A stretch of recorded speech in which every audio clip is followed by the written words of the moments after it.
Namaskar. Today my talk is about ghosts.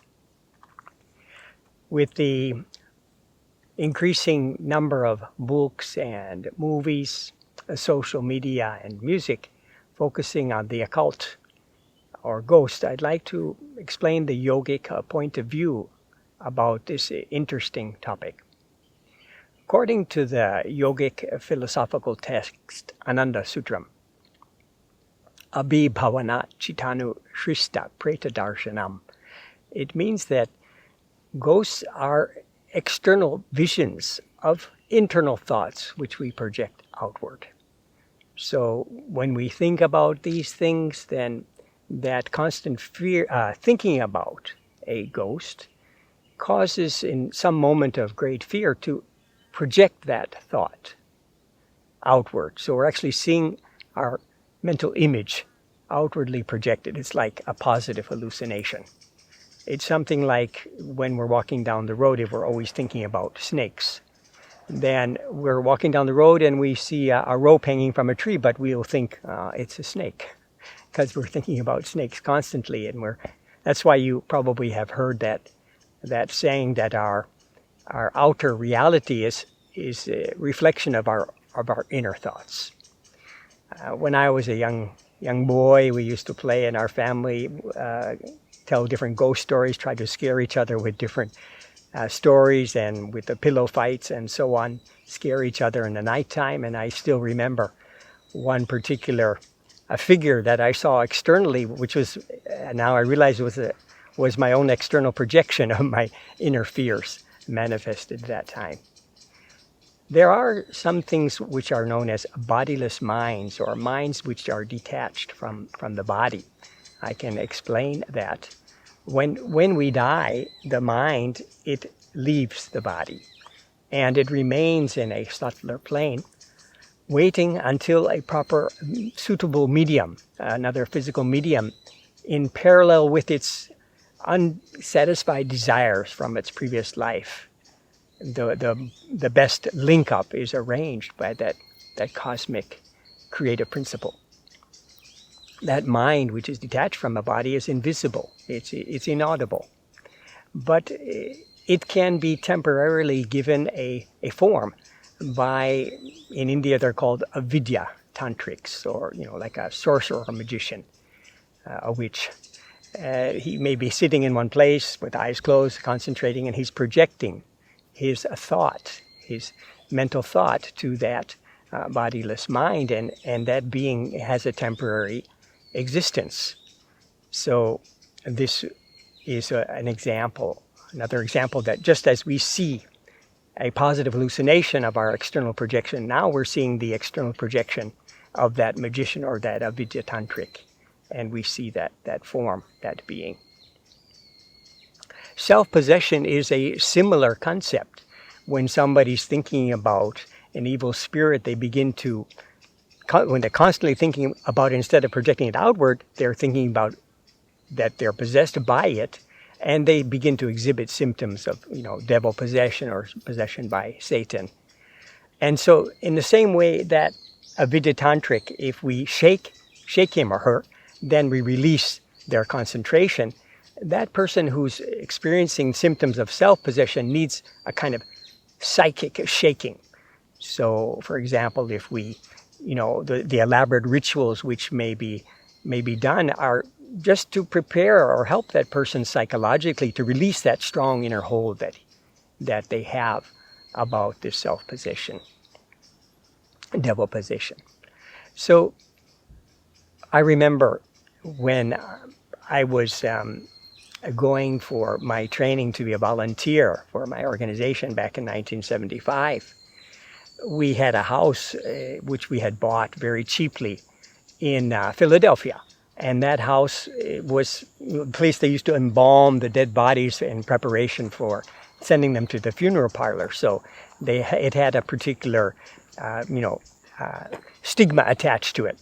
But when we did a lot of Bhavanam Kevalam Kirtan and meditation and different discussions, it was nobody felt any discomfort or uncomfortable feeling in that house. So, if you go to a place and it's so-called haunted. You might think that, that already that preconception of haunted produces a fear in your mind, and you project that fear outward, and you may be giving a form to that, that bodiless mind that may be in that location, in that area. So if you're going to a house or a place where there's a lot of, mysterious feelings, you're feeling something uncomfortable there, so-called, haunted house. These places, they should be well ventilated, made completely clean, dusted, free from all, webs and dirt and so on.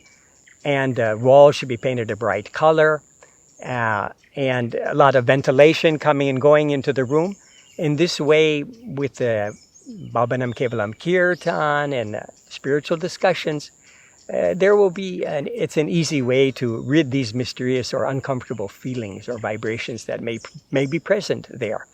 You might call this the Yogis' ghostbusters technology. So in this way, we may be able to have a better control over this kind of a situation. Parents, sometimes they impose this fear of ghost.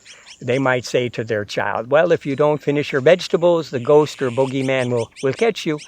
So the child never thought about these things before, but then from that moment on, they get the concept and the fear of a ghost.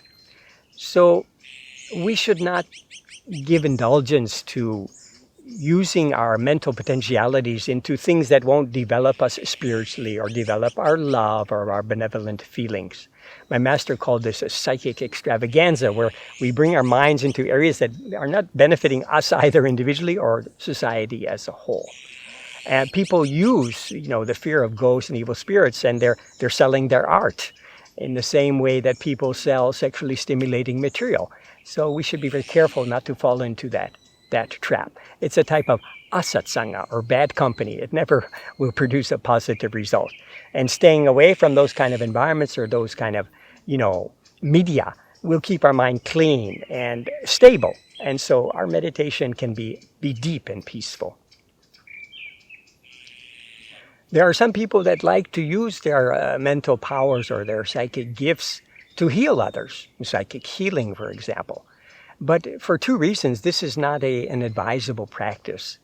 Because firstly, if the person who, is suffering that sickness, maybe it's due to the law of cause and effect.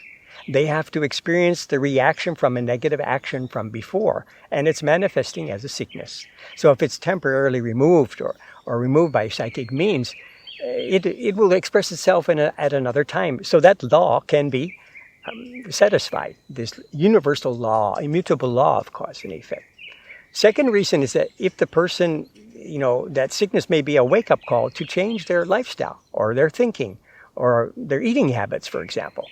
But if they're, again, relieved of that sickness, it's a temporary thing. If they don't change the reason behind the sickness, it will definitely manifest again.